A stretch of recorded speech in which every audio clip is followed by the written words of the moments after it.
अस्सलामुअलैकुम नाजरीन।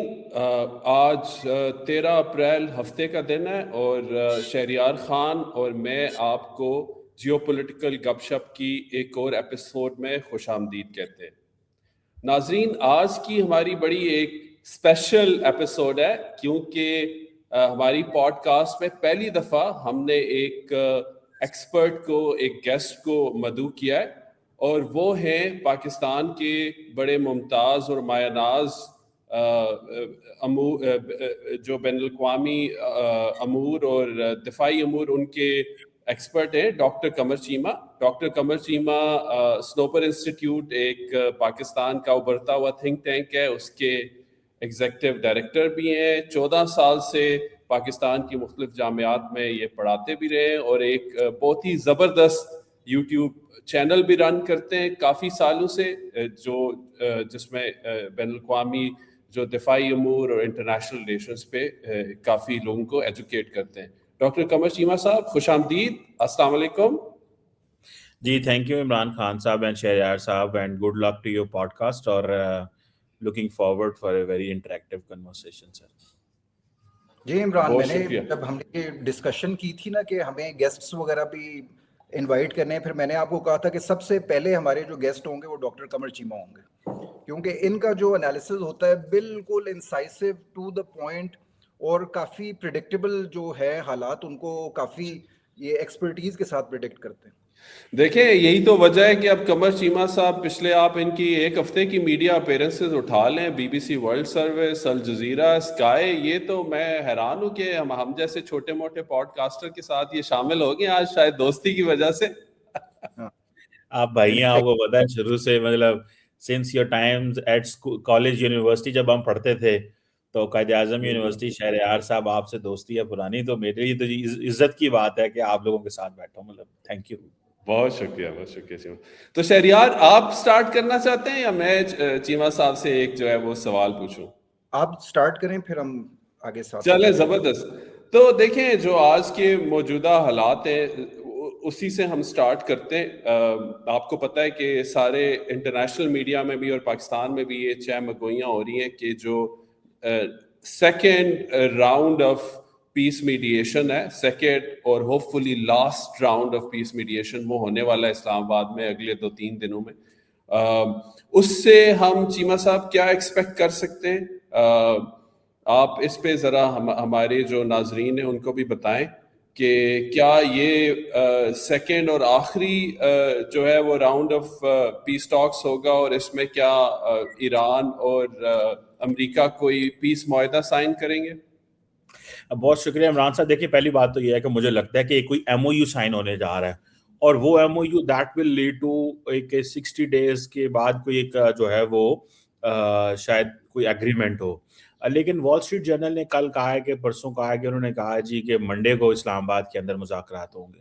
लेकिन सिचुएशन देखें दिन ब दिन बड़ी चेंज होती है। फॉर एग्जांपल, कल रात ईरान के फॉरेन मिनिस्टर ने कहा जी कि हम स्ट्रेट ऑफ हार्मुज़ खोल रहे हैं। आज उन्होंने कहा बंद कर देंगे, क्योंकि ट्रंप साहब जब खुश हुए उन्होंने कहा जी स्ट्रेट ऑफ ईरान खुल गई है। फिर उन्होंने कहा जी वो ब्लॉकेड हम जो है वो रखेंगे। तो अब ये जिसको बोलते हैं पब्लिक पॉस्चरिंग ना, ये पब्लिक पॉस्चरिंग कर रहे हैं, अमेरिकन भी कर रहे हैं, इरानियंस भी कर रहे हैं। तो मुझे लगता है कि लार्जर अंडरस्टैंडिंग हो गई हुई है और अब मेरे लिए प्रॉब्लम तब पैदा होगी जब ये सिचुएशन खराब होगी कि जब सीज फायर एक्सटेंड नहीं होता, फॉर इंस्टेंस जो कि 21-22 को मेरा ख्याल है खत्म हो रहा है, या फिर ये है कि जी वो कहें जी कि टॉक्स जो हैं अब वो खत्म हो गई हैं या अब हम किसी एग्रीमेंट पे नहीं पहुंचे, तो वो है। तो न्यूक्लियर के ऊपर ज्यादा कन्वर्सेशन हुई है। कल एक्सियोस की एक स्टोरी भी थी कि अमेरिकन जो हैं they are ready to give $20 billion in return for जो एनरिच्ड यूरेनियम अगर वो हवाले करते हैं। इरानियंस कहते हैं कि नहीं, वो हमारी सॉवरेनिटी है, हमारा, हमने बड़ी मेहनत की है, हमारा प्राइड है, दिस दैट। तो मुझे लगता है कि ये जो भी सिचुएशन अब हो रही है, ये बड़ी फ्लूइड सी सिचुएशन है। अभी कोई फाइनल चीजें पता नहीं चल रही, स्पेकुलेशन बहुत ज्यादा है और वो डील तभी जब जब when the deal will be sign और देन जब डील जब इंक होगी या लिखी जाएगी या होगी तभी पता चलेगा। उससे पहले तो बात ही बातें हैं। तो मेरा ख्याल है कि let's wait for that time कि जब अमेरिकन एंड ईरानी लीडरशिप इस्लामाबाद आए एंड इवन देन वेट के क्या चीज है जो वो साइन करते हैं, क्योंकि अभी इसका भी नहीं पता। बिकॉज अच्छा चीमा इरानियंस साहब, कहते हैं हमें इरानियंस कहते हैं हमें ट्रस्ट नहीं है अमेरिका की, तो ये एक चीज जो है बैक एंड फोर्थ है। जी अच्छा सर। चीमा साहब, एक और जो बेसिकली गपशप वगैरह लग रही है, अभी डिजिटल मीडिया पे भी इसकी बड़ी चहमुगइयाँ हो रही हैं कि ईरान की जो इंटरनल जो फ्रिक्शन है बिटवीन आईजीआरसी और जो उनकी पॉलिटिकल जो हुकूमत है, उसके दरमियान में भी थोड़े बहुत फ्रैक्चर्स वगैरह नज़र आ रहे हैं। अब देखें ना, जैसे ट्रम्प साहब हैं, उन्होंने भी अपनी लोकल ऑडियंस को खुश करना है, उन्होंने अमेरिकन अवाम के सामने ये शो करना है कि वो जीत गए हैं, और उसी तरह एक प्रेशर ईरानी जो हैं लीडरशिप, उनके ऊपर भी प्रेशर है। तो क्या ये बात ठीक है कि आईजीआरसी जो है और उनकी जो पॉलिटिकल लीडरशिप है उसके दरमियान भी जरा फ्रिक्शन है इस चीज के ऊपर? देखें, ये तो आईआरजीसी मैं समझता हूँ is a dominant player in Iran right now, and they brought जो है, जो क्या नाम है, मुज्तबा खामनाई को वो लेके आए हैं। एंड आई बिलीव कि जो ईरान का मिलिट्री पोस्चर है वो बड़ा अग्रेसिव होने जा रहा है आफ्टर आफ्टर मतलब प्रॉपरली जब उसको लेके आते हैं। आप देखिए ईरानी प्रेसिडेंट जो है वो बैक स्टेप पे हो गए हैं, वो उनका जो कंट्रोल है वो नजर नहीं आ रहा। ठीक है, सो गालिबाफ साहब जो है, he was a part of the IRGC, he is dealing everything and leading everything. तो ये मुझे लगता है कि ये वहां पे रहेगा। देखें, यही तो वजह है कि आयतुल्ला खामनाई जो थे और उन सब ने पैरेलल आर्मी के पैरेलल आईआरजीसी क्रिएट की, उसकी अपनी नेवी है, अपना सेटअप है, तो ये वहां पे चीजें हैं, और वहां पे जो एक्चुअल पावर है वो उन्हीं के पास है, आईआरजीसी के पास है। और ये तस्वर था कि अगर अमेरिका ने बहुत ज्यादा जो लोगों को एलिमिनेट कर दिया तो हार्डलाइनर आईआरजीसी ऊपर आ जाएगी और उसके लोग आ जाएंगे। और यही वजह है कि ये वो समझते हैं, आईआरजीसी समझती है कि अगर हमने आयतुल्ला के बेटे को नहीं लेके आते तो शायद हम किसी और बंदे को ले आते तो मसला शायद बिगड़ जाता, या वो हमारी लाइन लेंथ का बंदा ना होता। तो मेरा ख्याल है कि वर्चुअली अमेरिकन ईरान के अंदर जो आईआरजीसी है इट हैज अ डोमिनेंस, और यही वजह है कि जनरल मुनीर वहां जाना चाहते थे और जाके चेक करना चाहते थे, देखना चाहते थे कि वहां पे हु इज हु, मतलब क्या कौन क्या कर रहा है वहां पे। क्योंकि जब ईरानियंस यहाँ पे मौजूद थे इस्लामाबाद में तो they couldn't call back because of security reasons, American call back करते थे। तो मेरा ख्याल है कि जनरल साहब गए हैं, उन्होंने देखा है वहां पे क्या हो रहा है, तो वहां पे IRGC has a significant influence. और लेकिन एक तो वो अभी तो दिखा रहे हैं, लेकिन अभी फिर पता चलेगा, क्योंकि ये सिचुएशन इतनी इवॉल्विंग है, कभी इस तरह की सिचुएशन पैदा पहले नहीं हुई कि आपकी top military political leadership eliminate हो जाए। आयतुल्ला अभी तक सामने नहीं आए, वो अपना पब्लिक पे उन्होंने कोई खिताब नहीं किया। अभी जो फॉर्मर सुप्रीम लीडर है उनको उन्होंने दफनाना है। तो देयर इज सो मच जिससे हमें पता चलेगा कि किस तरह चीजें फर्दर एस्टैब्लिश होंगी।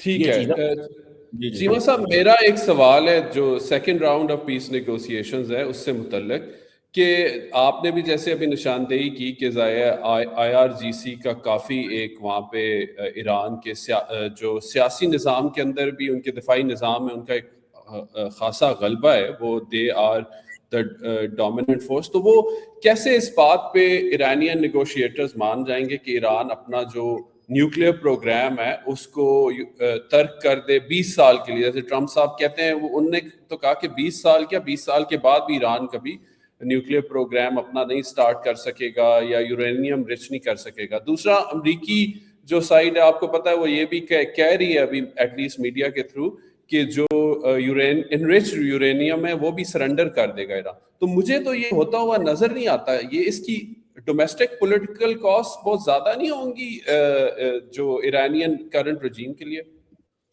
ये बड़ी इंटरेस्टिंग बात है। देखिए, आपको पता है कि आयतुल्ला खामनेई कह गए थे कि हमने न्यूक्लियर वेपन्स नहीं बनाने। अच्छा, न्यूक्लियर वेपन्स नहीं बनाने, लेकिन एनरिच्ड यूरेनियम उनके पास है। वो आपको याद होगा जिनीवा में मान गए थे हम एनरिच्ड यूरेनियम को डाउन ब्लेंड करने को तैयार हैं। वो कहां पे डाउन ब्लेंड होगा? वो पाकिस्तान में होगा, वो ईरान में होगा, रशिया में होगा, दैट्स अ सेपरेट क्वेश्चन। उसमें आईईए का क्या रोल होगा, इंटरनेशनल एटॉमिक एनर्जी एजेंसी का, इज अ सेपरेट सवाल। ये एक चीज वो मान गए थे और यहां पे मुझे लगता है कि वो फिर वही मान जाएंगे। दूसरी बात जो मुझे नजर आ रही है, देखिए इसको थोड़ा सा we need to step back. जब ट्रम्प साहब की पहली टर्म थी ना 2016 से 20, तो there was an Abrahamic accord. उस अब्राहमिक अकॉर्ड का मकसद ये था to make Israel part of the Middle East, but somehow Israel couldn't become a part of the Middle East. और अभी आप देखें कि इजराइल जो है वो मिडल ईस्ट से दोबारा किक आउट हो गया। द रीजन बिहाइंड 4 साल के गजा के साथ जो उसने किया, जो अरब स्ट्रीट के अंदर गुस्सा है, नरेंद्र मोदी वहां पे गए, जाके उन्होंने बड़ी दाएं बाएं की, लोगों ने उसके ऊपर भी गुस्सा किया कि भाई गाय जिसके ऊपर जेनोसाइड के चार्जेस है, तुम उसको जाके स्टैंप लगा रहे हो। तो अब क्या हो रहा है, मुझे अब लग रहा है कि अमेरिकन एडमिनिस्ट्रेशन जो है, they are mainstreaming Iran in the Middle East. आप देखें कि सबसे ज्यादा ईरान ने हमला किए हैं ईरान यूएई के ऊपर, और यूएई के वीपी फोन उठा के तो बात करना चाह रहे हैं and they want to normalise. उसकी वजह क्या है? बिकॉज उनको पता चल रहा है कि मिडिल ईस्ट का सारा नया ऑर्डर ही चेंज हो गया। इस नए ऑर्डर के अंदर the new deterrence which Iran has is not the nuclear programme, जिसका पता ही कोई नहीं है कि वो किधर है। They only have enriched uranium, और उसकी बेस के ऊपर उनको इतनी वो करना पड़ा। सो अमेरिकन कह सकते हैं कि हमने उनका न्यूक्लियर प्रोग्राम तबाह कर दिया, हमने उनके साथ जो डील की है वो joint comprehensive plan of action जो 2016 में हुआ था उससे बेहतर डील की है, ठीक है, क्योंकि उस वक्त तो ये यूरेनियम का वो उन्होंने नहीं था डाउन ब्लेंड करना। तो अभी पोजीशन क्या है? अभी ईरान जो है वो मिडिल ईस्ट का हिस्सा बनने जा रहा है, और ईरान को ये ममालिक एक्सेप्ट करेंगे। ईरान ने अपनी डेटरेंस एस्टैब्लिश कर ली है, और इन ममालिक को पता चल गया है कि ये जो हमें हमारे पास मिलिट्री बेसिस थी, ये तो हमें प्रोटेक्ट नहीं कर पा रही। सऊदी अरब ने अपना बंदोबस्त कर लिया, दे गॉट पाकिस्तान एसएमडी उन्होंने हमारे साथ कर लिया। ईरान जो है उसने अपनी एक डेटरेंस एस्टैब्लिश कर ली, हॉरिजॉन्टल उन्होंने वॉर फैला दी, सबको उन्होंने मुश्किल में डाल दिया। तो मुझे ये लग रहा है, और then what Americans want out of this, एक तो बात ये है, और हिस्टोरिकली जो मेरी अंडरस्टैंडिंग है, उन्होंने इजराइल का हमेशा का एक्सक्यूज खत्म कर दिया। रोज कहते थे चलो आओ बम मारिए जाके ईरान। उन्होंने कहा भाई क्या बम मारना है, यूरेनियम हमने ले लिया है, प्रोग्राम हमने उनका तबाह कर दिया है, अब क्या करना है? अब वो चाहते ये है, और ये डेमोक्रेट्स की भी सोच थी। आपको याद होगा कि जब नेतन्याहू अमेरिका गया था लास्ट ईयर्स ऑफ ओबामा, तो ओबामा डिडंट मीट हिम, और उसने कांग्रेस में खिताब कर दिया था। अब क्या होने जा रहा है, जो मेरी एक नाक शक्ल के अंदर मुझे ये लग रहा है, वो कहेंगे कि पाए नहीं, देखिए ट्रंप का क्या प्रॉब्लम है, जैसी जंग शुरू हुई उन्होंने मारा मुरा, उनको ये था हम जाएंगे, जो हमने वेनेजुएला में किया यहाँ पे भी कर लेंगे। ट्रंप ने ये सोचा हम ये करते हैं कि ट्रंप वांट्स एनर्जी डोमिनेंस।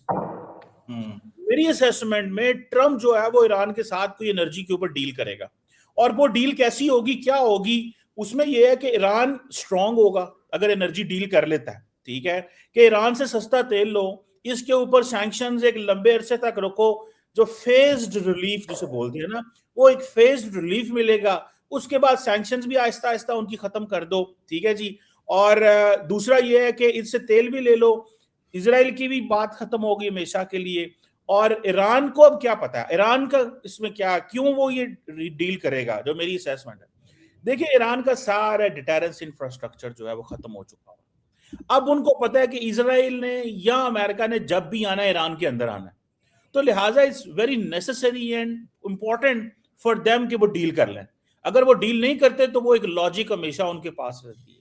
अगर वो डील कर लेते हैं तो अमेरिकन ईरान की एनर्जी के ऊपर आएंगे, और वो क्योंकि ये पुराने ओल्ड स्कूल बिजनेसमैन है, ट्रंप साहब एंड पॉलिटिशियन है, तो वो चाहेंगे कि हम इस तेल को अपने हाथ में लें, कंट्रोल में। ये ईरान क्यों तेल लेके जा रहा है, ये सस्ता तेल ईरान क्यों खरीद रहा है, सॉरी चाइना क्यों खरीद रहा है। तो मुझे लगता है कि इस तरह की पिक्चर बन रही है, और इस पिक्चर के अंदर आप देखें कि पाकिस्तान को क्या एक एडवांटेज है, एक नया ईरान का नया रोल मिडिल ईस्ट के अंदर, उसके अंदर आप देखें पाकिस्तान का क्या किरदार है। ईरानी अवाम के अंदर आपकी मोहब्बत है, नए मिडिल ईस्ट के अंदर आप पहले ही एसएमडीए का हिस्सा है, इजिप्ट के साथ आप करीब हो गए हैं, तुर्की के साथ करीब हो गए हैं आपका। अब अच्छा इंटरेस्टिंग बात सुने, कल क्या जो नई बात हुई, ये पहले था, वर्ल्ड बैंक ने हमें साउथ एशिया से निकाल के MENA रीजन में डाल दिया। अच्छा, उसकी बेशक एडमिनिस्ट्रेटिव रीजन हो सकती है, बिकॉज वो समझते हैं कि वर्ल्ड बैंक का जो एक रीजनल हेडक्वार्टर है वो दिल्ली में शिफ्ट करना चाहते हैं।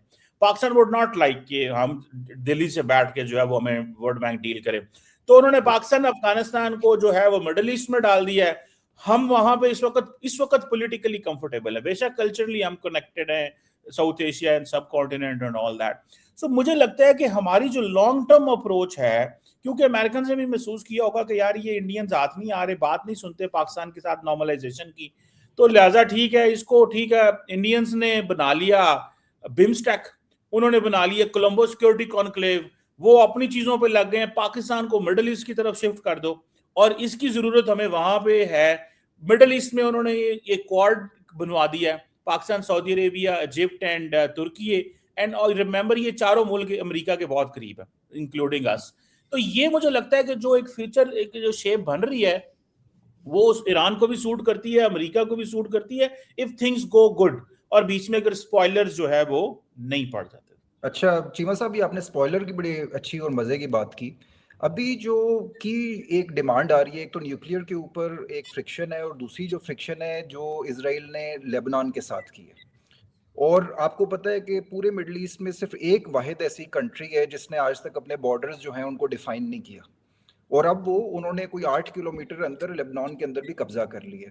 अभी तो मेरे ख्याल में ईरान ने काफ़ी शोर मचाया, और वो उन्होंने कहा कि यार ये this will be a non starter अगर वहाँ पर भी सीज फायर ना हुआ तो। मुझे ये बताएं कि अभी यूएस की कोशिश तो ये है कि ईरानी वो सॉरी जो लेबनानी गवर्नमेंट है उसको प्रेशराइज कर रहे हैं कि आप हमारे साथ मिल के हिजबुल्ला के ऊपर अटैक करें और उनको न्यूट्रलाइज करें। ईरान जो है वो इस चीज़ पे मानने के लिए तैयार नहीं है। वो कहता है कि सीज फायर होगा तो वो फिर पूरे रीजन में होगा। तो ये जो स्पॉइलर है और ये जो लेबनान वाला जो दरमियान में एक फैक्टर आ गया, उसको आप किस तरह देखते हैं? देखिए मुझे ऐसे लगता है कि इसराइल जो है ना उसका, इसराइल आपको पता है तो वो एक्सपेंशनिस्ट डिजाइन रखता है। सीरिया देखें, लेबनान देखें, पूरे खित्ते में देखें, और मुझे ये लगता है कि इसराइल का ये जो लार्जर मसला लेबनान में है ना वो हिजबुल्लाह है, और वो समझते हैं कि अगर बाकी तो सारी देखें, ईरान के अंदर हमले होने की वजह ये थी कि ईरान का जो डिटेरेंस इंफ्रास्ट्रक्चर है वो खत्म हो गया था, जो बाहर पड़ा हुआ था।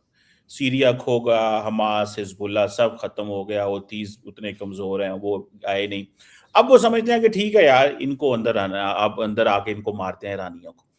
और ये बाहर एक चीज रह गई थी हम हिजबुल्लाह की, तो हिजबुल्लाह को वो खत्म करना चाहते हैं, ठीक है, लेकिन वो अभी साइलेंट है। ये क्योंकि ईरान मान नहीं रहा था, वो कह रहा था पहले सीज फायर करो उसके ऊपर तो तब हम आगे चलेंगे। तो मुझे लगता है कि अगर ये डील हो भी गई तो तब भी इजराइल जो है लेटर ऑन वहां पे हिजबुल्लाह के ऊपर हमले करता रहेगा। और वहां पे अभी कल रात जो आप इमेजिन करें कि जो इजराइल ने स्टैट्स जारी किए हैं, उन्होंने कहा जी कि हमने 5,000 टारगेट किए हैं ईरान उधर क्या नाम है उसका लेबनान के अंदर, और 15,000 हमने आर्टिलरी स्ट्राइक्स की हैं।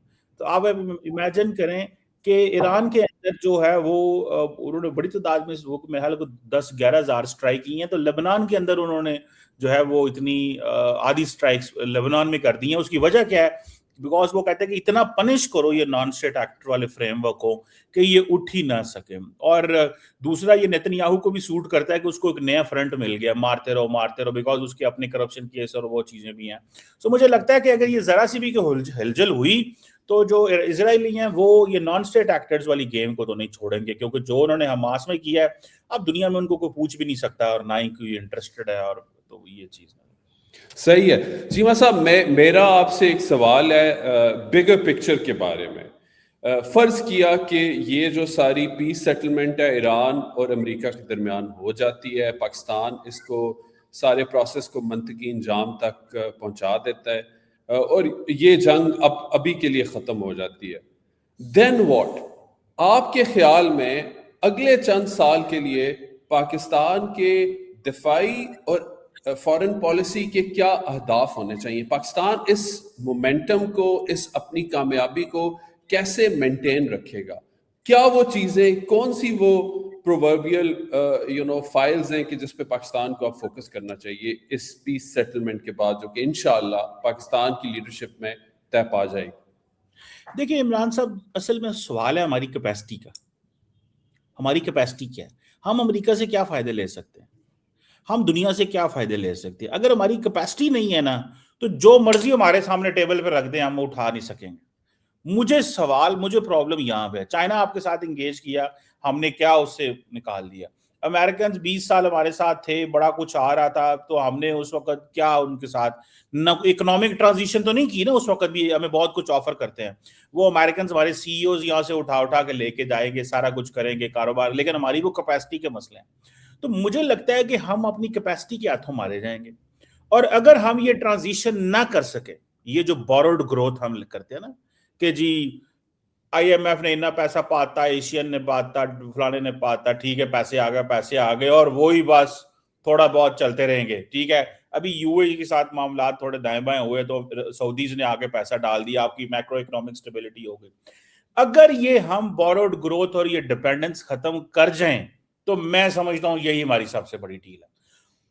और उसके लिए मैं समझता हूं कॉन्टिन्यूसली पाकिस्तान की जो एस्टैब्लिशमेंट है उसको एक ध्यान से चीजें देखनी पड़ेंगी यहाँ पर। क्योंकि होता क्या है, सियासतदानों के पास जब पैसा आता है, पैसे असं पंजाबी कहने पैसे, जब इनके पास पैसे आते हैं ये कहते ला दियो विकी जाएगी, फिर ला दियो 60 दियो रुपये विचों किकबैक भी आउंदियां ते ऐ भी होएगा, इलेक्शन आने वाले ने 2 अरब इतने दे दो, 6 अरब उधर से फिर आपको IMF के पास भागना पड़ जाता है। तो मेरा ख्याल है ये जो घर में चीजें थोड़ी बैलेंस करनी पड़ती है ना, ये भी थोड़ा सा देखना पड़ेगा कि ये क्या है। और बिगर पिक्चर जो है वो यही है कि हम जो है वो सऊदी अरब के बड़े करीब हैं, हम हमारा मिडल ईस्ट की सिक्योरिटी में बड़ा किरदार है। अब आप नॉर्थ अफ्रीका, मिडल ईस्ट, इस एरिया में हम जा रहे हैं। मिडल ईस्ट बेसिकली हमसे छीन लिया था इंडिया ने, सच्ची बात तो ये तमाम मुसलमान दुनिया छीन ली थी और हमारा कश्मीर कॉज भी कॉम्प्रोमाइज हो गया था, सारा कुछ हो गया था बिकॉज हम घर में पॉलिटिकली इंस्टेबिलिटी थी, इकोनॉमिक मामला खराब थे। अब मुझे लगता है कि और दूसरी एक और चीज इमरान साहब, यार साहब, पाकिस्तान की दुनिया में रेलेवेंस हमारी कोई डेमोक्रेटिक ग्राफ अप होने से नहीं है, ना ही हमारी इस वक्त दुनिया में रेलेवेंस कोई इकोनॉमी का हमने को बहुत बड़ा कुछ जादू फ्रेमवर्क कर दिया, ना ही हम दुनिया को कोई तेल बेच रहे हैं, ना ही हम दुनिया को, हमें इस बात को परमानेंट समझ लेना चाहिए, पाकिस्तान की रेलेवेंस दुनिया में आपकी फौज की वजह से, बात खत्म। और अगर आपने फौज ने अपना काम छोड़ दिया, जो कि उस वक्त जनरल बाजवा ने कहा था कि इमरान खान और वो सारा उस दौर में था, मुझे लगता है ये परमानेंट जो है ना, आपने अपनी फौज को रेलिवेंट रखना है, फौज को टारगेट अगर आप करेंगे, बिकॉज फौज आपकी हार्ड पावर भी है, आपकी सॉफ्ट पावर भी है, ठीक है, फौज ही आपका सारा कुछ है। इंडिया देखें, मैं अभी बड़ी इंटरेस्टिंग पोजीशन है इस वक्त इंडिया की भी। इंडिया आप अगर देखें, आज इंडिया, ट्रंप साहब रोज इंडिया को गोली कराते हैं। पहले उन्होंने कहा जी कि 2025 में क्वाड समिट होनी थी, उन्होंने कहा जी कि लीडर्स आएंगे, ट्रंप गया ही नहीं, सारा साल लगे रहे, टैरिफ 20%, 25%, 50%, दिस एंड दैट लगा रहा। अभी क्या हुआ, अभी ट्रंप, इन्होंने कहा, इंडियंस ने कहा है कि जी ठीक है, अगर आप ये नहीं करते, ठीक है, तो जो क्वाड को क्या स्टेटस है उसको डाउनग्रेड कर दें, इसको मिनिस्टर लेवल पे ले आए, इसको आप क्यों लीडरशिप लेवल पे, इसका जो लीडर लेवल फ्रेमवर्क है उसे रिवर्ट कर दें और मिनिस्ट्रियल जो फॉर्मेट है उस पर ले जाए।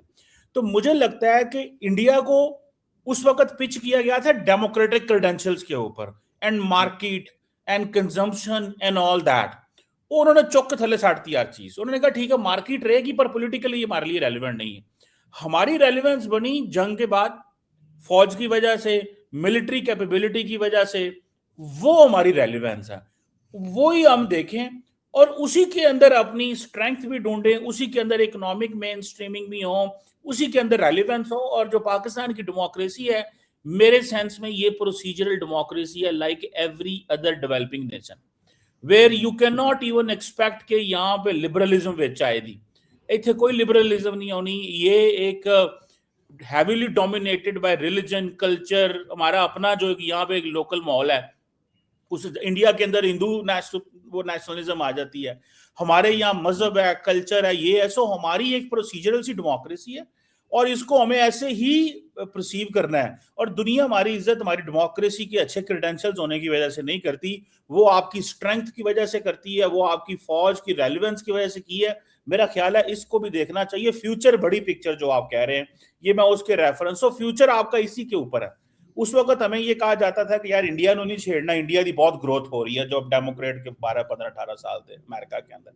अब जो है वो हमें ये कहा जा रहा है कि पायन तुसी जो है ना, अब इंडिया को भी कहा जा रहा है पाकिस्तान नहीं छेड़ना, ठीक है। तो अब वो एक बराबरी आ गई है। अब हमें वो एफपैक के लेंस से उन्होंने निकाल दिया, ठीक है। अब हमें दोबारा इंडो पैक में ले आए हैं। अब वो हमारी जो सारी की सारी थी ना, वो जो थी उसको बोलते थे हम रीहाइफनेशन हो गई है। पहले हम रीहाइफनेट थे, अब हम दोबारा रीहाइफनेट हो गए हैं। हमारी पोजीशन बड़ी बेहतर हो गई है। पर ये मसला फिर वही सवाल आता है कि ये ट्रंप इरा तक किया या कि ये आगे भी चलेगी। मुझे लगता है ये जो ट्रांजिशन है ये अमेरिकन एस्टेब्लिशमेंट के अंदर है, ये व्हाइट हाउस के अंदर भी हो सकती है, ये मिलिट्री के अंदर भी है। ये हमें वो एक नए एंगल से देख रहे हैं और So I think that is the bigger picture, maybe, if I could. बहुत दिलचस्प तज्जिया दिया चीमा साहब। मैं सिर्फ एक बात पॉइंट आउट करना चाहता हूँ कि जैसे आपने कहा ना कि अभी तो पाकिस्तान की फौज की वजह से, पाकिस्तान के जियोपॉलिटिकल रोल की वजह से रेलेवेंस है, लेकिन आपने भी इस बात की थोड़ा आपने इशारा दिया कि इसको लेवरेज करके अपनी इस रेलेवेंस को पाकिस्तान को चाहिए कि एक जो ब्रॉड कॉम्प्रिहेंसिव इंटरनल एक रिफॉर्म्स एजेंडा है उस पे कार फरमा हो, चाहे वो मईशत की रिस्ट्रक्चरिंग हो और अपने सोशल कोहिजन पैदा की जाए, वो सारी जो रिफॉर्म्स हैं, गवर्नेंस की रिफॉर्म्स, वो जब तक पाकिस्तान नहीं करता तो जो पिछले साइकिल्स हमने देखे हैं जियोपॉलिटिक्स के, कि पाकिस्तान को मौका तो मिलता है कि वो जियोपॉलिटिकल रेंट्स ले ले अमेरिका से और दुनिया से, रेलेवेंस भी बना ले, लेकिन वो चीज़ हमेशा रहती नहीं है। वो जब मूव होती है तो फिर हम फिर परेशान हो जाते हैं, फिर हम थोड़ा सा अपने आप को वल्नरेबल भी महसूस करते हैं इतनी ताकतवर फौज और अपने न्यूक्लियर पावर होने की वजह से भी। तो अब ये देखना है कि आया वो जो आपने हमारे सियासतदानों और हमारे रूलिंग एलीट के जो एक रवैये जिसकी तरफ आपने इशारा किया वो तब्दील हो पाते हैं, यानी ये this is something yet to be seen. Cheema साहब, शहरियार की तरफ से और मेरी तरफ से आपका बहुत बहुत शुक्रिया। आपने हमें बहुत ही एक ज़बरदस्त एक पिक्चर दी। ना सिर्फ आपने ये बात की कि जो पीस मीडिएशन है वो कैसे प्ले आउट होगी, उसके अंदर क्या वेरिएबल्स हैं, मिडल ईस्ट के अंदर अब पाकिस्तान का कैसे पाकिस्तान एम्बेडेड अब होता जा रहा है जो वेस्ट एशिया मिडल ईस्ट के अंदर, और बहुत ही ज़बरदस्त गुफ्तगू रही। हम चाहेंगे कि हम आपको फिर इनवाइट करें, क्यों शहरियार? ये तो चीमा साहब से आज जो है ना हमारी तिश्नगी नहीं हुई। बिल्कुल बिल्कुल, अभी बहुत सी बातें रह गई थी, लेकिन ये है कि चीमा साहब को हम जहमत देते रहेंगे एंड आई एम श्योर कि चीमा साहब विल टेक आउट टाइम। काफी बिजी स्केड्यूल होता है चीमा साहब को। Anytime. बहुत शुक्रिया चीमा साहब, talk to you soon. Hafiz.